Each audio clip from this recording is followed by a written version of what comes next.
Ya, Bapak Ibu, hari ini kita tanggal 18 Mei, kita mau peringatin tentang kenaikan Yesus Kristus. Bapak Ibu, kita perlu mengetahui bahwa Tuhan Yesus telah naik ke sorga. Tuhan Yesus telah meninggalkan dunia ini karena dia sudah menyelesaikan pekerjaan Bapa yang harus dilakukan di dunia ini. Dan sekarang dia sudah naik ke sorga.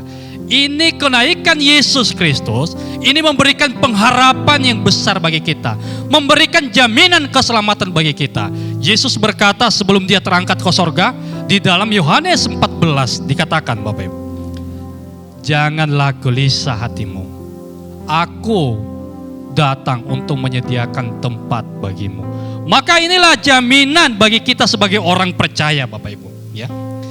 Kita sangat bersyukur kita adalah orang-orang yang sudah dimerdekakan oleh Tuhan. Harusnya kita yang menanggung hukuman ini. Tetapi karena kasih-Nya yang begitu besar, sehingga Ia mengaruniakan anaknya itu. Supaya setiap orang yang percaya kepadanya tidak binasa, melainkan beroleh hidup yang kekal. Inilah yang telah dilakukan oleh Yesus. Dan kita bersyukur Bapak Ibu. Kita bisa merenungkan betapa besarnya kasih Tuhan.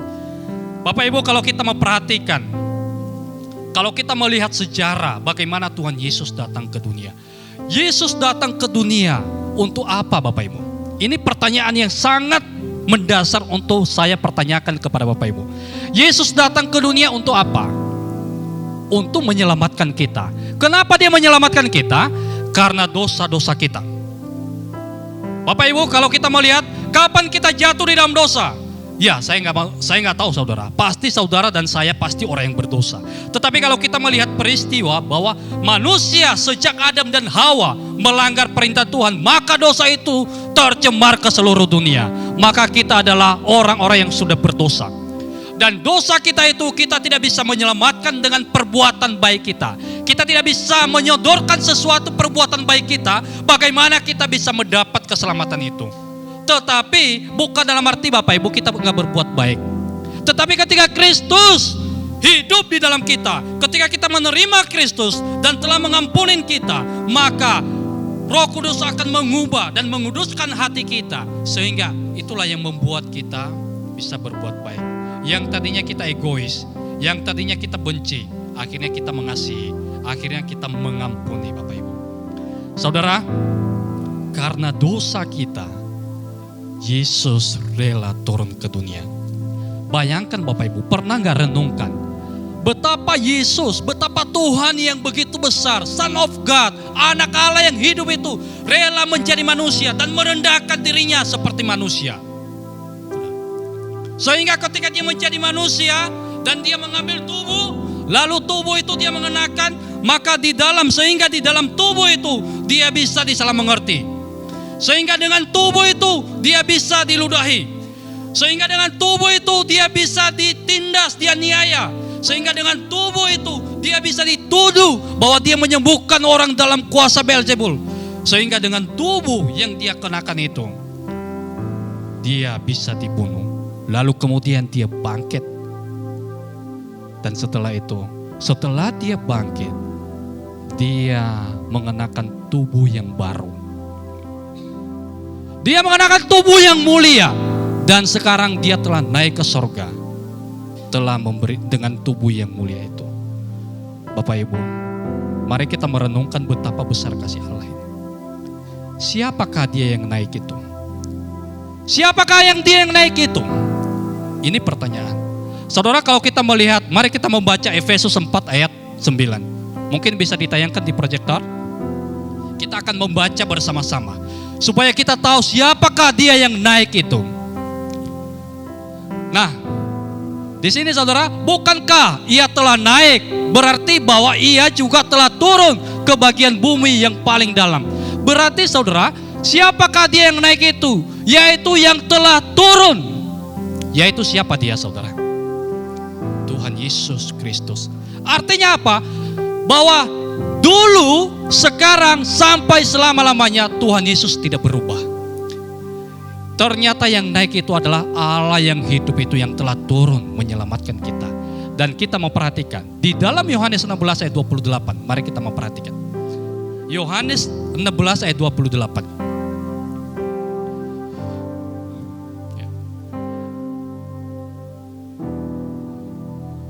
Aku datang dari Bapa dan aku datang dalam dunia. Aku meninggalkan dunia pula dan pergi kepada Bapa. Ini membuktikan bahwa Yesus yang kita sembah adalah anak Allah yang hidup. Yesus yang kita sembah adalah Allah yang hidup. Tuhan, dia adalah Tuhan yang kita sembah. Bayangkan di sini, coba aku datang dari Bapa, berarti dia datang dari Bapa dan datang ke dunia. Dan dia meninggalkan pula dunia ini setelah mengerjakan sebuah pekerjaan Bapa, sehingga dia kembali kepada Bapa dengan tubuh kemuliaan. Dan ini semua karena kasih Bapak Ibu. Saya mau memberitahukan kepada Bapak Ibu bahwa penderitaan Kristus ketika dia datang menjadi manusia bukan hanya pada saat dia ditangkap, lalu ditindas, ditendang, diludahi, dicabik sampai mati di atas kayu salib. Bukan Bapak Ibu, bukan hanya di situ. Tetapi waktu dia menderita, waktu dia penderitaan Kristus adalah ketika waktu dia mulai menjadi manusia. Saya mau tanya, Tuhan Yesus dilahirkan ketika dia menjadi manusia di mana Bapak Ibu? Dia dilahirkan di mana? Di Bethlehem. Di tempat apa? Di tempat kandang binatang. Pernah gak kita bayangkan betapa Tuhan yang begitu besar, betapa besar kasih Tuhan, tapi dia rela dilahirkan di dalam palungan yang penuh dengan kotoran. Saudara pernah gak bayangkan ketika kita pergi ke tempat kandang binatang, kita mencium apa saudara? Kita mencium berbagai macam bau kotoran-kotoran binatang, apalagi peliharaan-peliharaan, misalnya ayam potong atau kambing. Mungkin paling lama kita betah saudara, paling lama 5-1 jam lah taruh. Mungkin karena kita punya peliharaan, lalu kita seringkali kasih makan, akhirnya kita sudah berbaur. Tapi bayangkan, Yesus dilahirkan di kandang itu. Kalau saya tanya Bapak Ibu dilahirkan di mana? Mungkin ada di antara Bapak Ibu yang dilahirkan di rumah sakit, bahkan di rumah sakit yang paling mewah. Saya nggak menanyakan mengenai operasi sesar dan normal, saudara. Dan mungkin yang paling miskin pun mungkin tidak punya rumah, tapi di tempat gubuk atau pondok atau tempat yang tertentu. Tetapi dia punya alas yang bagus untuk meletakkan bayinya ketika dia melahirkan, benar bukan? Tapi Yesus Kristus dilahirkan di tempat ini menunjukkan, merupakan perendahan Kristus, bagaimana dia menjadi manusia demi dosa-dosa kita. Saudara, saya mau memberitahukan bahwa Yesus, Allah Bapa melakukan ini semua karena kasih-Nya. Dan kasih Allah yang begitu besar itu harusnya kita yang menanggung Bapak Ibu hukuman kita. Tapi karena kasih-Nya sehingga kita tidak menanggung hukuman itu, tapi Dia mengampuni kita melalui Yesus Kristus. Maka saya mau memberitahukan kepada kita bahwa salah satu ciri-ciri orang yang mengenal Tuhan dengan baik, anak Tuhan yang sejati, orang Kristen yang sejati, yaitu bagaimana dia melepaskan pengampunan terhadap sesamanya. Amin saudara. Mungkin pengampunan itu sangat susah, apalagi orang yang sering menyakiti kita itu udah benar-benar udah berkali-kali, sampai dia menindas kita, sampai dia membuang kita, sampai dia gak mempedulikan kita, sampai dia mengucilkan kita. Apakah kita bisa melepaskan pengampunan itu terhadap dia? Berat saudara. Tetapi bagaimana caranya? Ketika kita mendapat visi Golgota itu, ketika kita menghadap salib Yesus, disitulah yang membuat kita bisa melepaskan pengampunan. Saya tidak tahu di antara Bapak Ibu, mungkin di antara kita pernah kita berbuat salah. Mungkin orang lain pernah melukai kita. Mungkin sampai saat ini Bapak Ibu, kita susah untuk melepaskan. Saya harap, saya mau mengajak Bapak Ibu, mari kita melepaskan pengampunan itu. Seperti apa yang telah dilakukan oleh Tuhan Yesus. Lihat Tuhan Yesus, Dia sampai dianiaya, Dia sampai dituduh, Dia sampai diludahi, Dia sampai dipukul, sampai mati di atas kayu salib. Tetapi pada akhirnya ketika dia digantung di atas kayu salib, apa katanya? Bapa, ampunilah mereka, sebab mereka tidak tahu apa yang mereka perbuat. Ini teladan yang dilakukan oleh Tuhan Yesus. Sudahkah kita melakukan itu Bapak Ibu? Sudahkah kita meneladani apa yang telah dilakukan oleh Yesus? Maka sekali lagi, ciri-ciri orang yang mengenal Tuhan melepaskan pengampunan. Dia mengasihi sesamanya, dia mengasihi musuhnya. Tuhan mengatakan bahwa berdoalah untuk musuhmu,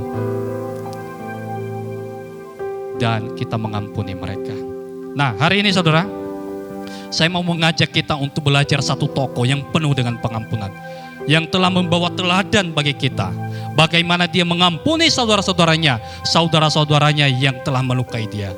Kita langsung saja membuka Alkitab kita. Mari kita membuka Alkitab kita di dalam Kejadian 50 ayat 15 sampai ayatnya yang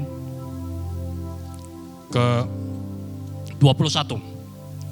Saya akan membacakan untuk kita semua Bapak Ibu. Yusuf menghiburkan hati saudara-saudaranya. Ketika saudara-saudara Yusuf melihat bahwa ayah mereka telah mati, berkatalah mereka, boleh jadi Yusuf akan mendendam kita dan membalaskan sepenuhnya kepada kita tentang segala kejahatan yang telah kita lakukan kepadanya. Sebab itu mereka menyuruh menyampaikan pesan ini kepada Yusuf. Sebelum ayahmu mati, ia telah berpesan, beginilah harus kamu katakan kepada Yusuf, ampunilah kiranya kesalahan saudara-saudaramu dan dosa mereka. Sebab mereka telah berbuat jahat kepadamu. Maka sekarang ampunilah kiranya kesalahan yang dibuat hamba-hamba Allah ayahmu. Lalu menangislah Yusuf ketika orang berkata demikian kepadanya.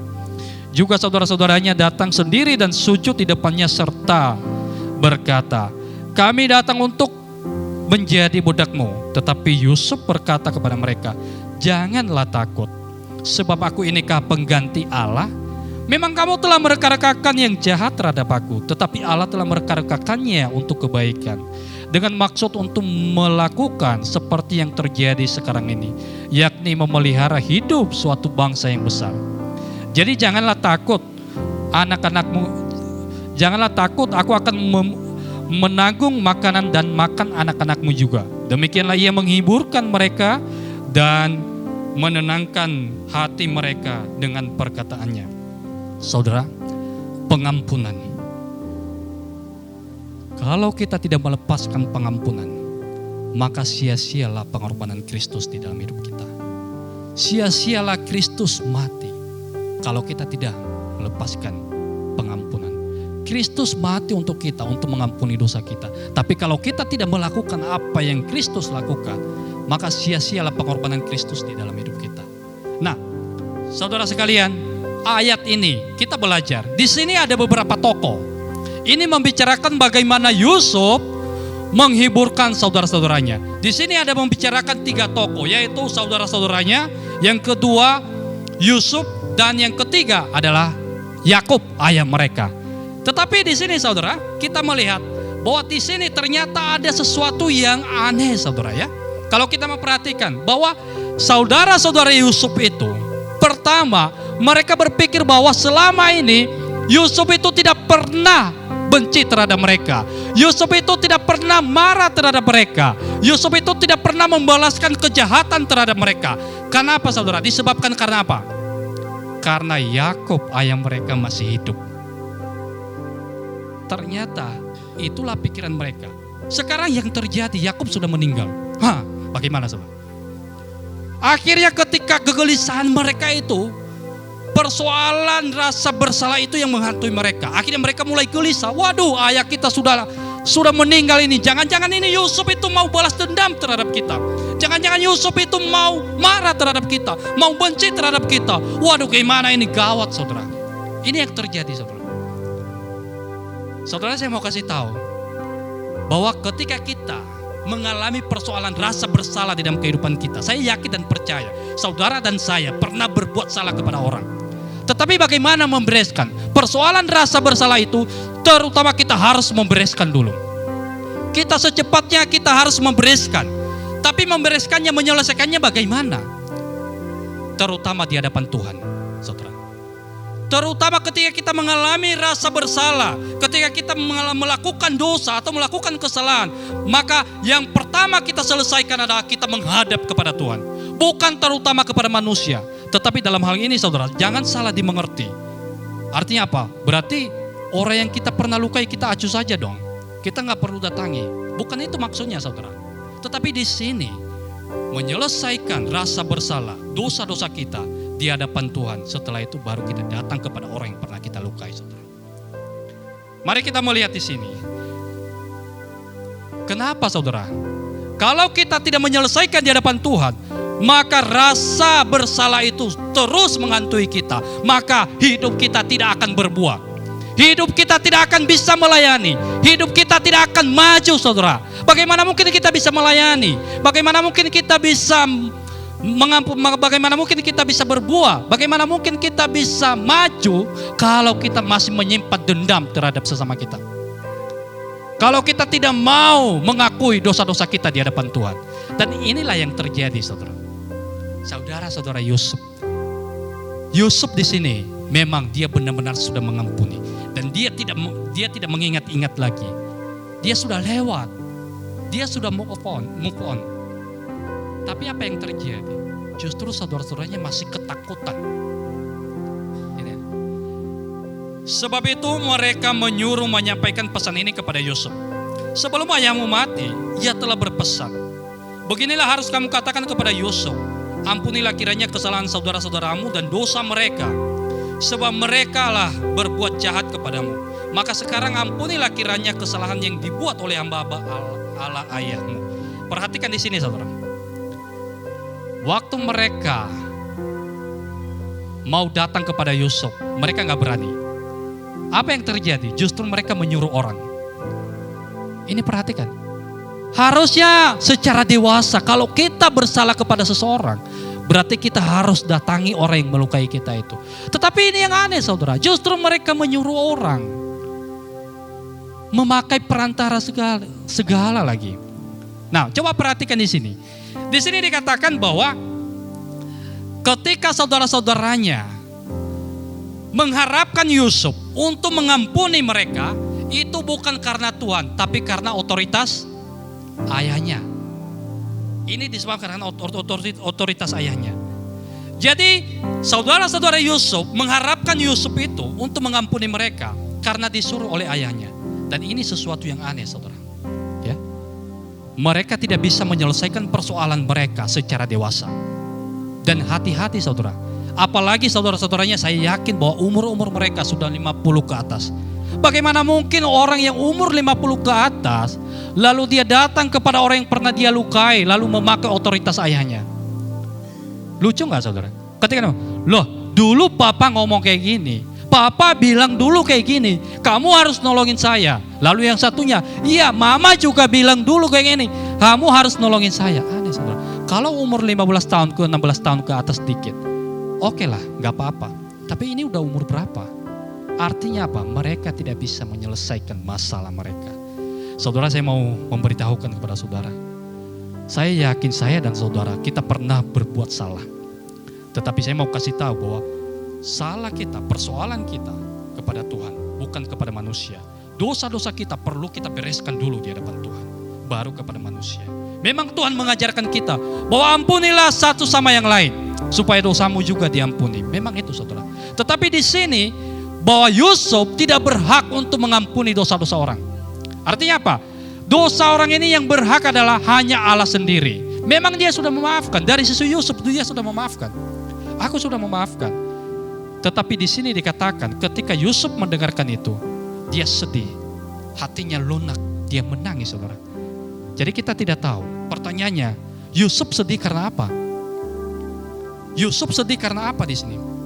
Apakah karena pengakuan saudara-saudaranya itu yang disampaikan oleh seseorang pesan itu sehingga dia sedih? Bukan, saudara. Saya mau kasih tahu itu bukan. Tetapi mari kita melihat di ayat 18. Ayat 18 di sini, juga saudara-saudaranya datang sendiri dan sujud di depannya serta berkata, kami datang untuk menjadi budakmu. Tetapi Yusuf berkata kepada mereka, janganlah takut, sebab aku ini pengganti Allah. Di sini Artinya saudara, Yusuf tidak menangis, Yusuf tidak sedih karena kesalahan keluarganya atau kesalahan saudara-saudaranya, abang-abangnya. Tapi Yusuf menangis adalah karena mereka tidak mau membawa masalah mereka kepada Tuhan. Itu. Sudah sekian lama engkau bersama-sama dengan saya. Kan saya sudah mengampuni, saya sudah melepaskan semua pengampunan itu. Saya sudah move on lagi, saya tidak mengingat-ingat lagi. Tetapi kenapa engkau masih ketakutan? Berarti kamu harus bereskan di hadapan Tuhan. Persoalan rasa bersalah yang terutama dibereskan, diselesaikan di hadapan Allah. Dan inilah Yusuf saudara, dia sedih. Dia mau mengarahkan saudara-saudaranya itu supaya datang kepada Tuhan. Kamu harus menyelesaikan di hadapan Tuhan. Itu. Dan baru kamu datang kepada saya. Yusuf tidak ngomong kayak gini. Ini saatnya. Masih ingatkah? Masih ingat dulu. Kamu seret saya ke sumur. Lalu kamu aniaya saya, kamu tendang. Masih ingat gak pipi saya ini berbekas? Itu gara-gara lu. Sekarang waktunya saya balas dendam. Yusuf tidak seperti itu saudara. Tapi dia mengatakan, janganlah takut. Aku inikah pengganti Allah. Dia mengatakan, aku inikah pengganti Allah. Ketika saudara-saudaranya meminta supaya saudara-saudaranya menjadi budaknya, diam. Yang berhak untuk mempersembahkan hidupnya menjadi hamba Tuhan adalah hanya kepada Allah, bukan kepada manusia. Dan Yusuf tahu dan sadar persis dengan itu, bahwa saya tidak berhak memperbudak engkau. Itulah haknya Tuhan, bukan hak saya. Itu yang pertama saudara. Dan yang kedua adalah mengampuni.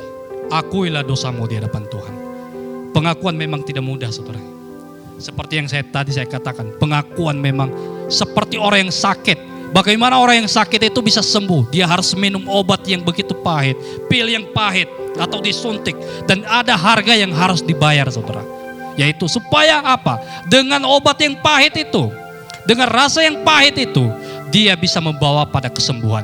Dan pengakuan adalah memang menyakitkan. Aduh, gimana ya?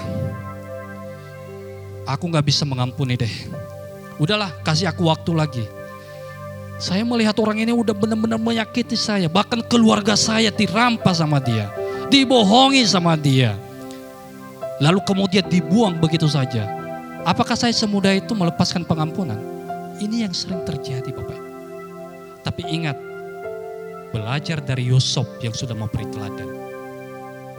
Dia bertahun-tahun, dia dibuang ke sumur, lalu dijual, lalu dituduh oleh istri Potifar, lalu dipenjarakan. Setelah dipenjarakan, lalu kemudian dilupakan oleh orang yang pernah dia tafsirkan mimpi juru minuman.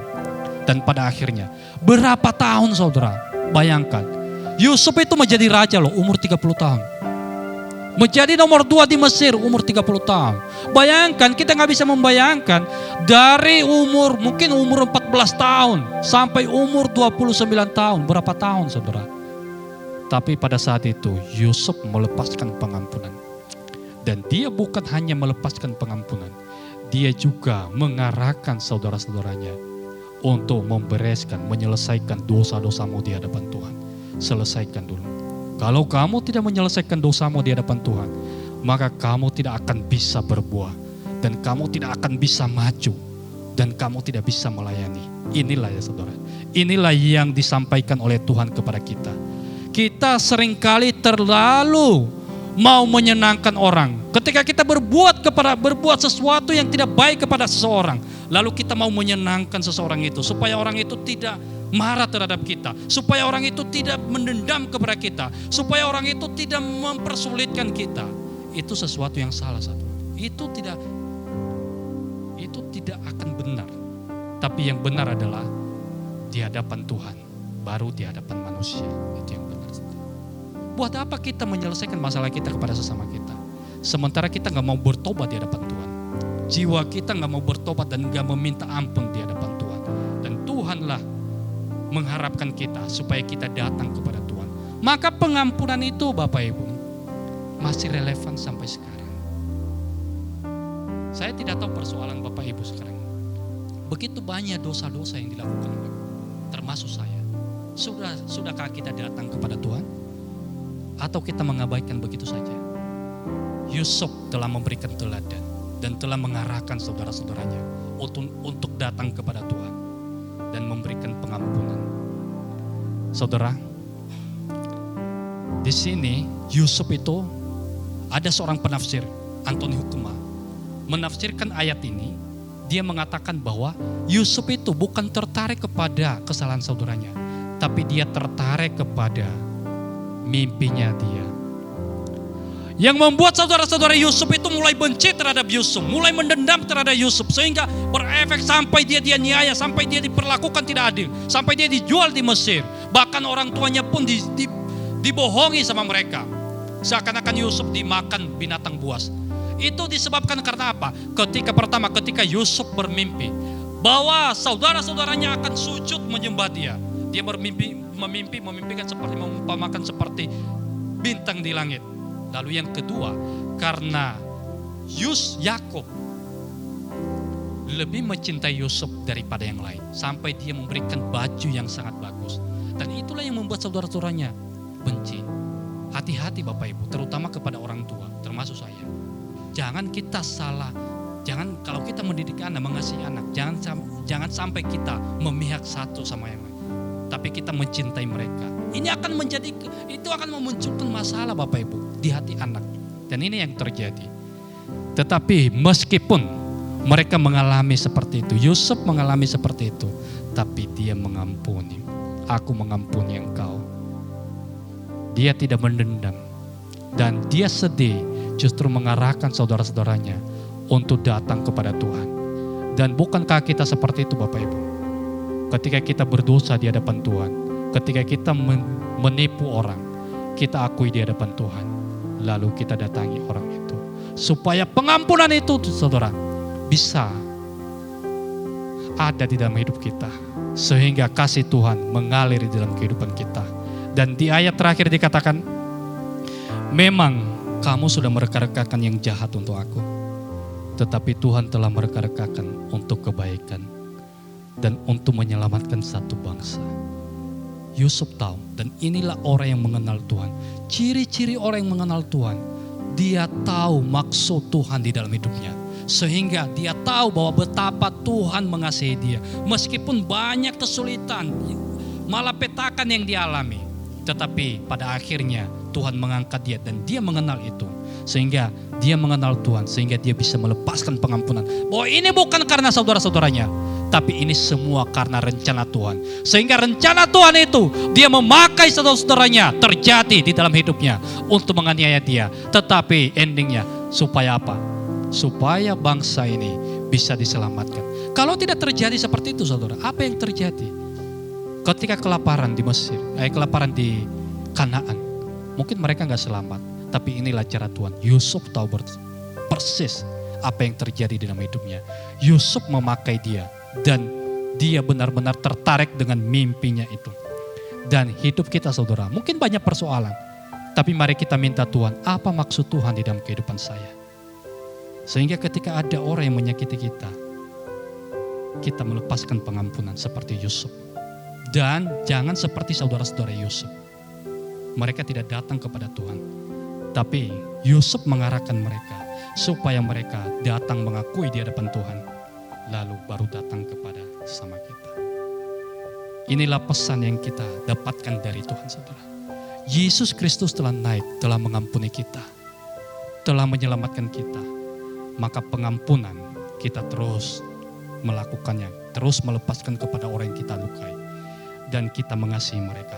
Kasih dan pengampunan. Maka kita akan mendapat damai sejahtera di dalam kehidupan. Kiranya Tuhan memberkati kita semuanya. Kiranya pengampunan ini kita bisa lakukan di dalam kehidupan kita. Pribadi lepas pribadi. Mari kita menaikkan pujian. Saya minta singer, Mari kita berdiri semua Bapak Ibu. Mari kita menyanyikan satu lagu. Dan lagu itu mari kita jadikan sebagai ucapan syukur kita kepada Tuhan. Tuhan telah menyelamatkan kita. Melayani. Melayani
jemaat untuk merenungkan kehidupan kita. Firman Tuhan berkata, barang siapa mengenal aku, dia harus mengasihi sesamanya. Barang siapa mengenal Tuhan, kita harus benar-benar bisa mengampuni. Karena hanya dengan mengampuni sesama kita, Tuhan juga akan mengampuni kita. Saya tidak tahu bagaimana pergumulan Bapak Ibu Saudara pada pagi hari ini. Kita akan menantikan pencurahan Roh Kudus di dalam kehidupan kita. Tetapi ada banyak hal yang bisa menjadi penghalang untuk Tuhan mendengarkan doa kita. Adalah apabila kita menyimpan kemarahan kepada sesama kita dan kita tidak mengampuni, maka Tuhan pun tidak mengampuni kita. Pada saat kita tidak mengampuni, maka Tuhan tidak mendengarkan doa kita. Karena dosa kita menjadi penghalang untuk Tuhan mendengar doa kita. Mari pada pagi hari ini kita mau datang katakan kepada Tuhan, Tuhan, selidiki hatiku. Apakah saya masih menyimpan kemarahan, masih menyimpan kekecewaan, masih menyimpan sakit hati terhadap seseorang? Tetapi kalau masih ada, mari kita katakan kepada Tuhan, Tuhan, aku mau belajar untuk mengampuni. Aku mau belajar untuk mengasihi. Mengampuni lebih sungguh. Tuhan lebih dulu mengampuni kepadaku. Mengampuni lebih sungguh. Katakan dengan lembut, mengampuni. Mengampuni, mengampuni lebih sungguh. Mengampuni, mengampuni lebih sungguh.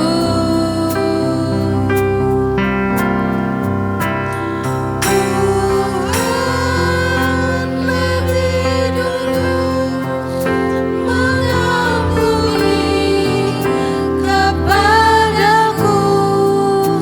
Mengampuni, mengampuni lebih sungguh. Mari masing-masing kita berbicara kepada Tuhan. Adakah di dalam hati kita masih menyimpan kekecewaan?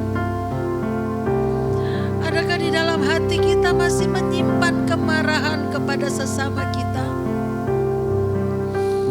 Ini kesempatan untuk kita datang kepada Tuhan dan katakan, Tuhan, Engkau sudah terlebih dahulu mengampuni aku. Aku mau belajar untuk mengampuni dan aku mau melepaskan pengampunan itu. Saya tidak akan meminta saudara untuk maju ke depan, tetapi biarlah masing-masing kita menyelidiki hati kita. Sekiranya kita masih menyimpan kemarahan, sekiranya kita masih menyimpan kekecewaan, kita masih menyimpan kebencian kepada sesama kita, mari kita datang kepadanya. Dia Allah yang sudah mengajarkan pengampunan itu. Dia Allah yang sudah memberikan contoh sempurna tentang pengampunan, akan memampukan kita untuk melepaskan pengampunan kepada sesama kita. Terima kasih Tuhan. Terima kasih Bapa. Terima kasih Bapa buat pengampunan yang Tuhan berikan buat kami. Kami terlalu sering menyakiti hati-Mu.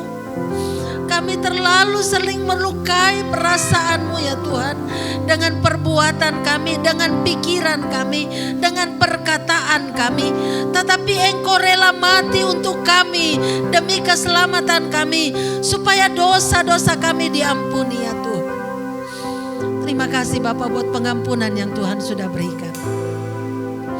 Saat ini kami datang membawa hidup kami. Kami mau belajar Tuhan untuk mengampuni sesama kami. Hamba tidak tahu apa yang menjadi pergumulan sidang jemaat-Mu. Hamba tidak tahu apa yang melukai hati sidang jemaat-Mu. Hamba tidak tahu, tetapi Engkau Allah yang menyelidiki hati akan terus beracara bagi kami masing-masing Tuhan. Sehingga kami mulai hari ini akan selalu dan selalu saling mengampuni satu sama lain.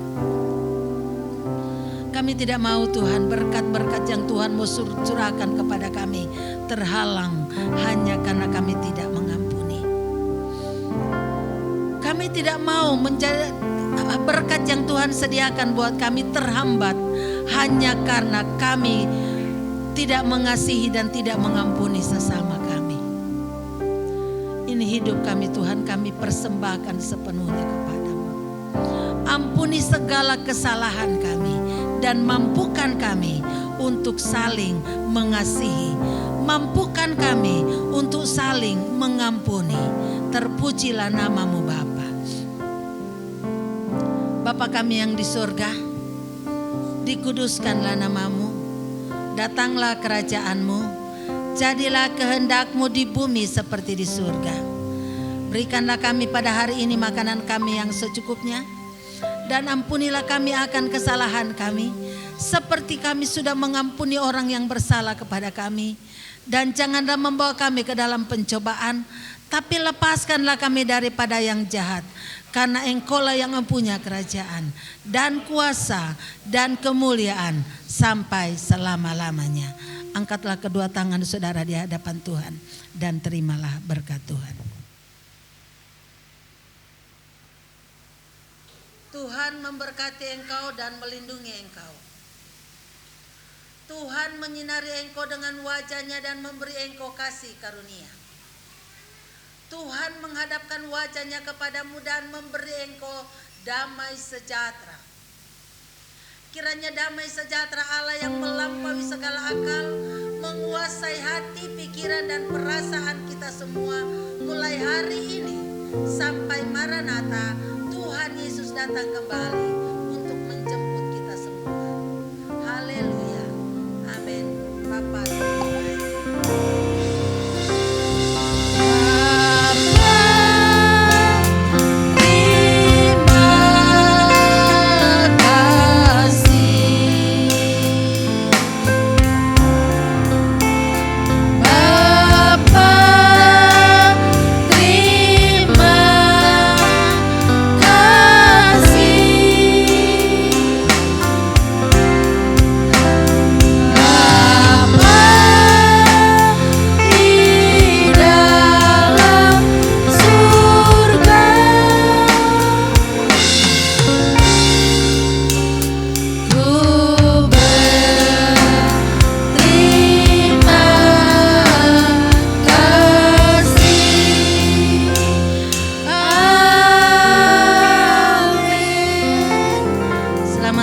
Tuhan memberkati, silakan duduk.